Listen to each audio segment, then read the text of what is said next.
Hello everyone. Hope you're having a great day. Today, we're exploring a quiet but powerful moment when two people step into a bridal shop with no promises made, only the courage to imagine a future together. What happens when love isn't ready for forever, but dares to dream anyway? If you enjoyed this story, don't forget to subscribe to the channel so you won't miss the next videos.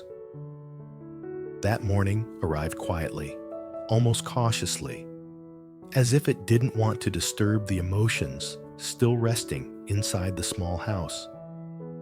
Soft sunlight slipped through the window and stretched across the wooden floor in warm, uneven lines. Dust floated lazily in the air, visible only when the light caught it just right. Tu Tieu sat in front of the old mirror, a simple comb resting loosely in her hand. She didn't move it. She didn't need to. Instead, she stared at her reflection, studying a version of herself that felt familiar and unfamiliar at the same time. Something gentle but persistent was stirring in her chest, something she didn't quite have a name for yet. Her heart was beating faster than usual. Not because she was afraid, not exactly. There was no clear danger, no obvious problem pressing in on her. It was more like a quiet anticipation, the feeling you get when you sense that the day ahead might carry more weight than the ones before it. She took a slow breath, exhaled, and watched her reflection do the same. Behind her, James stood in the doorway, leaning lightly against the frame. He had been there for a while, just watching. He told himself he was calm, that this was no different from any other morning. But his eyes gave him away. There was a tension there, a careful focus, like someone standing at the edge of a decision they'd already made but hadn't said out loud yet. A faint smile rested at the corner of his lips, caught somewhere between hesitation and quiet determination. "Are you ready?" he asked. The words sounded casual enough, like he was asking about breakfast or a short walk outside. But there was something underneath them, something unspoken that made Tu Tieu turn around. "Ready for what?" she asked. James shrugged slightly. "Just a walk." She narrowed her eyes at him, not suspicious exactly, but aware. She knew him well enough by now to recognize that tone, the way he avoided meeting her gaze for half a second too long, the way his voice stayed light while his shoulders stayed tense. "A walk," she repeated. He nodded. "Yeah, just a walk." She stood up slowly, still holding the comb, still watching him. "You're hiding something." James let out a soft breath, the corner of his smile lifting just a bit more. "Maybe." She crossed her arms. "James." He gave in, finally. "I thought maybe we could try on wedding dresses." For a moment, the room stopped moving. The sunlight felt frozen in place. The quiet grew louder. The comb slipped from Tu Tieu's fingers and fell to the floor with a soft, hollow sound that seemed far too loud in the stillness. "Try on." "What?" she asked, even though she'd heard him clearly. "Wedding dresses," James repeated, more gently this time. "Just to see." Tu Tieu looked at him. Her expression caught somewhere between confusion and fear, like he had opened a door she wasn't sure she was ready to step through. Her thoughts tangled all at once. The future, the past, everything they hadn't resolved yet. "That's still so far away," she said quietly. "I'm not ready. There's too much going on. Too many things we haven't figured out." James nodded. He didn't argue. He didn't rush to reassure her with promises he couldn't make yet. Instead, he took a step closer. "I know," he said. "I'm not saying we have to decide anything. After everything we've been through, I don't want to wait until life is perfect to allow myself to dream for a moment." His voice was calm, steady, almost careful. There was no pressure in it, no demand, just honesty. Tu Tieu swallowed. "I don't even know how we'd afford something like that." James smiled, softer now. "I can't afford a castle either." That did it. She laughed, a small, quiet laugh that surprised even her. It slipped out before she could stop it, easing something tight in her chest. The fear didn't disappear, but it loosened its grip. "Just trying," he added quickly. "Nothing more." She looked at him for a long moment. Then she nodded. "Just trying." The bridal shop sat at the end of a quiet street, far from anything flashy or modern. There were no glowing signs, no glass displays filled with dramatic gowns. It was just an old house with peeling paint and a faded window, behind which a few white dresses hung silently, waiting. The place felt humble, unassuming, real. Tu Tieu stopped in front of the door. "Maybe we should go back," she said softly. James didn't tease her. He didn't convince her with logic. He simply tightened his grip on her hand and said, "I'm here." That was enough. Inside, the shop smelled like clean fabric and old wood, a comforting mix that made everything feel slower. Time moved differently in places like this. A middle-aged woman looked up from behind the counter, her expression warm and knowing, as if she'd witnessed countless moments just like this one. "You're here to try dresses?" she asked gently. James answered, before Tu Tieu could. "Yes." The woman smiled and nodded. "Then come in. Take your time." When she referred to Tu Tieu as the bride, the word landed softly, but hit hard. Heat rushed to Tu Tieu's cheeks.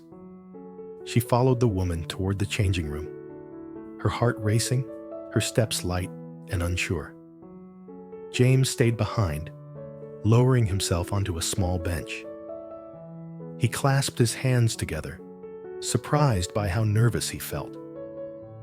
He'd faced boardrooms, confrontations, moments that carried real consequences. None of them felt like this. The curtain rustled. James stood without realizing he was doing it. Tu Tieu stepped out slowly. She wore a simple white dress, unadorned and unassuming. No heavy embroidery, no glittering stones, just soft fabric that moved with her, resting naturally against her frame. It didn't transform her into someone else. It simply revealed her. She looked at James, uncertain. "Do I look strange?" For a moment, he couldn't answer. The shop faded away. The noise of the street outside disappeared. All he could see was her. "No," he said finally. "You look right." She blinked. "Right?" "Not like some idea of a bride," he clarified. "Just you." Tu Tieu turned toward the mirror, studying her reflection again. This time, the image didn't feel distant. It didn't feel impossible. "I'm not ready to be a bride," she said quietly.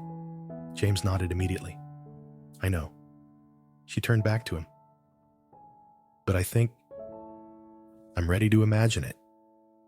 His smile this time was different. Softer, grateful. They stood side by side, hands intertwined, reflected together in the old mirror. Not husband and wife, not bound by promises yet. Just two people sharing a moment, gentle enough to believe that no matter how long or uncertain the road ahead might be, they weren't walking it alone. And for now, that was enough. They stayed like that for a few seconds longer than necessary, hands still linked, neither of them rushing to speak. The mirror reflected something fragile but steady, a moment that didn't demand answers or timelines, just presence. Eventually, Tu Tieu let out a slow breath and laughed softly, almost embarrassed by how serious everything suddenly felt. "It's strange," she said. "I always thought this would feel heavier." James tilted his head. "Heavier? How?" "I don't know," she admitted. "Like pressure, like expectations. But right now, it just feels quiet." He smiled. "I think that's a good sign." She nodded, then glanced back toward the changing room. "I should change." James reluctantly released her hand. "Take your time." She disappeared behind the curtain, and the space beside him instantly felt emptier. He sat back down on the bench, staring at the wooden floor, replaying the image of her in that dress over and over in his mind. Not as a fantasy, not as a promise, but as a possibility, one that didn't feel impossible anymore. The shop owner moved quietly around the space, adjusting hangers, folding fabric. After a moment, she spoke, her voice calm and unintrusive. "She suits simple things." James looked up. "She does." "Not everyone does," the woman continued. "Some people wear dresses. Some dresses wear people. She just exists in it." James nodded slowly. "That sounds like her." The curtain shifted again, and Tu Diep stepped out in her everyday clothes. The dress was gone, but something else remained. A softness, a lightness. "So?" she asked, brushing imaginary dust from her sleeves. "Was that ridiculous?" James shook his head. "Not even a little." They thanked the woman and stepped back outside. The afternoon light had shifted, softer now, stretching shadows across the quiet street. A breeze moved through the trees, carrying the distant sound of traffic and voices, reminders that the world hadn't stopped for their moment. They walked without direction, still holding hands, letting the silence stretch comfortably between them. After a while, Tu Diep spoke. "Do you ever feel like we're moving too fast?" James thought about it. "Sometimes, and other times, I feel like we're just finally moving honestly." She considered that. "I don't want to rush into something just because it feels good today." "I don't want that either," he said. "I just don't want fear to be the reason we don't look forward at all." She squeezed his hand. "That's fair." They reached a small park nearby and sat on a low stone wall. Children played in the distance, their laughter drifting through the air. An old couple walked past slowly, matching each other's pace without needing to say a word. Tu Diep watched them for a moment.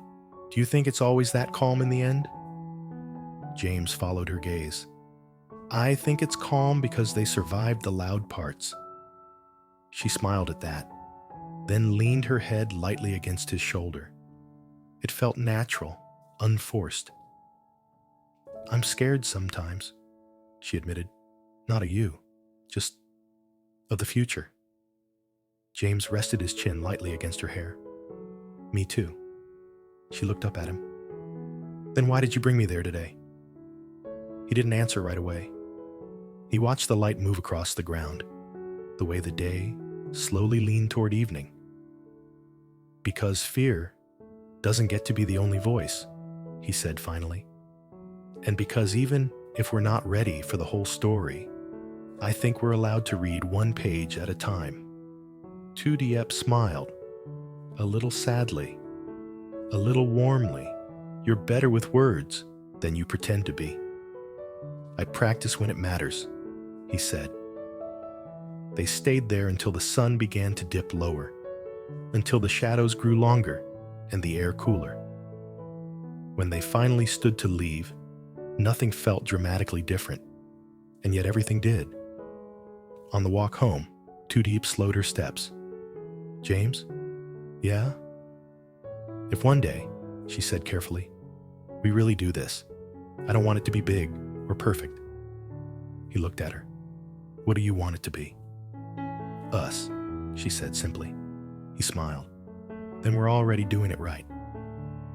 When they reached the house, the light inside glowed warmly through the window. It looked the same as it always had. Small, familiar, safe.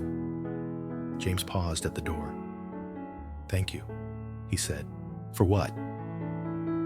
"For trusting me enough to imagine." Tu Diep met his gaze. "Thank you for not forcing me to decide." They went inside together, closing the door softly behind them.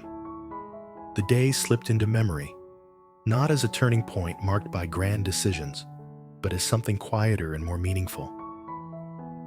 A shared moment where love didn't ask for certainty, only honesty.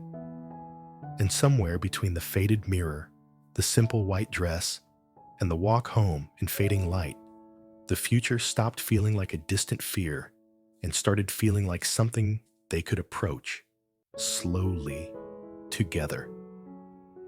James gently invites Tu Tieu to try on wedding dresses, not as a promise, but as a quiet moment of imagination amid an uncertain future.